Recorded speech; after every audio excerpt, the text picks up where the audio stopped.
Just going to demonstrate the Sony XAV-AX8150, which is a floating head unit. It's got an 8.95 inch screen, pretty much a 9-inch screen, and which is completely touchscreen. So if you just want to have a look at that,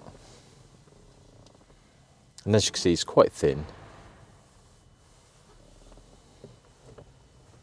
It just looks like a little tablet. So turn the ignition on so it powers it up.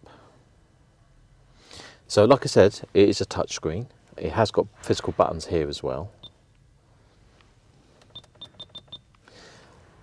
The stereo specification, it has normal terrestrial radio. It has DAB, so digital radio. Also has Android Auto and Apple CarPlay. Now the Android Auto and Apple CarPlay is wired, so you just got to plug into the USB to achieve that. It has Bluetooth, which is obviously wireless, so you've got Bluetooth calling.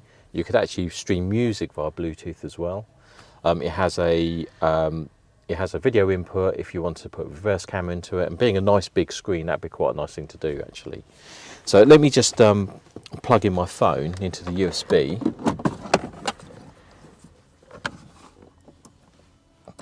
And just show you the Apple CarPlay side of it. So give me 2 seconds while it's happening. So there it is. So that's now the Apple CarPlay. So typical functionality of Apple CarPlay. So all the apps that's compatible with Apple CarPlay is on there.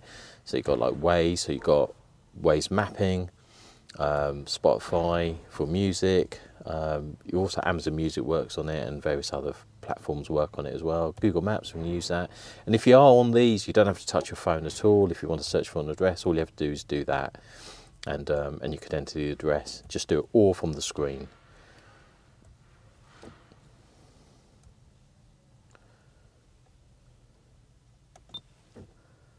And as simple as that. So if you want to go normal radio, DAB, Bluetooth music, phone calls, and Apple CarPlay, it's just so simple to use. So you can flick on there for rear camera if you've got rear camera on there, and settings. And this button here, the rear camera, is quite a nice little function with some of the stereos that do that, and this one in particular does it. So if you've got reverse camera on this, put it into reverse, it will flick over to the reverse camera. But if you put the camera on the ignition feed, so it's not actually on reverse, so if you pull it out reverse, obviously the camera will come off. But if you did actually want to have a look at what's behind you, all you have to do is click on that. Obviously there's no camera here, so you've got no video signal, it's just dead. But whatever image that comes out from that camera will come up on the screen. So you could just basically do it on command anytime you want to do it. It's quite a nice thing to do. And it also has an HDMI input. The lead for the HDMI is not standard with it. So that's an optional extra, but it has got the capability for it. So that is the Sony XAV-AX8150.